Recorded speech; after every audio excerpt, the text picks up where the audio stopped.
When I think of Uncle Jerry, I think of his wit, his charm, his sweeping intelligence, and of course his political activism. He was one of the most well-read and articulate people I've ever met, and he employed his considerable talents for most of his life in service of the Democratic Party. He spoke and wrote on behalf of candidates from Kennedy to Obama, and he was driven by the idea that government should be compassionate, honest, and fair. He was an idealist. He was a tireless campaigner, working in every presidential election at party headquarters from the 1950s up through the current century. One of my earliest memories of him is when he took me around my grandparents' neighborhood, stapling Humphrey and Muskie campaign posters to telephone poles. And as we were doing this, some older bad kids tore down some of the posters. And Uncle Jerry chased them down the block and caught them and lectured these three 11-year-olds on the dangers of pursuing American imperialism in Southeast Asia.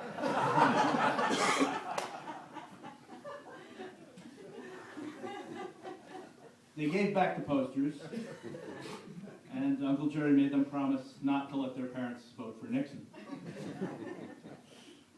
Of course, in addition to being a writer and intellectual, as a dancer, Uncle Jerry was a world-class athlete, a man in the best physical shape of anyone I ever knew from my early memories up until last year. He was in better condition throughout his 50s and 60s and 70s than I was throughout my life. In his later years, after he stopped dancing, he told me that every morning he exercised at home, a routine that he said included running around his apartment for 12 minutes.